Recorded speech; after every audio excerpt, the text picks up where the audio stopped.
ভাই ভাই 5টা মোটর বাজা দেন তো। এই নাও। ভাই ভাই একটা মোটর বাজা লন না। কি মোটর বাজা কয় টাকা? দোকানে তো 5 টাকা, আপনি আমার 5টা টাকা বাড়াই দিয়েন। এই বেটা কি 5 টাকা ভাড়া দিব, যা আনতে যা। ভাই ভাই একটা মোটর বাজা লন না। আচ্ছা ঠিক আছে, তুই আমার তাহলে একটা মোটর বাজা দে। ভাই আমার টাকাটা দেন। আচ্ছা ঠিক আছে, দাঁড়া তোর টাকা দিতাছি। এই ল। আরে আমি তো বলে পিচ্চিটারে 100 টাকা দিচ্ছি, কিন্তু এর দাম তো 5 টাকা। তাড়াতাড়ি যাই। পিচ্চিটারে পাইলাম না, 100 টাকা গেল গা। দেখ ভাই ভাই দাঁড়ান। আরে ছোট ভাই, তোরাই তো আমি খুঁজতেছিলাম। ভাই ছোট ভাই, তোরা তো আমি বলে 100 টাকা দিয়ে লাইছিলাম।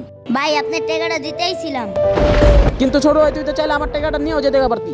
ভাই আপনার টাকাটা চাইলে আমি নিয়েও যেতে পারতাম। ভাই এই যে আপনার টাকাটা লন। নেই নেই ভাই, এই কারণে যদি ভাই টাকাটা নিয়ে যেতাম আমাদের উপর থেকে আপনাদের বিশ্বাস উঠে যেত। বাহ ছোট ভাই, তোর চিন্তা ভাবনা তো খুব ভালো, আর তোর সততা দেখে আমি মুগ্ধ হয়ে গেলাম। এই নে, যে জায়গায় কিছু টাকা আছে এটা রাখ, এটা তোর জন্য। আচ্ছা ছোট ভাই, এখন তাহলে তুই যা। ছোট বাচ্চাটির সততা দেখে আমি মুগ্ধ হয়ে গেলাম। হ্যাঁ, আপনাদের কাছে ভালো লাগলে সুন্দর একটি কমেন্ট করুন।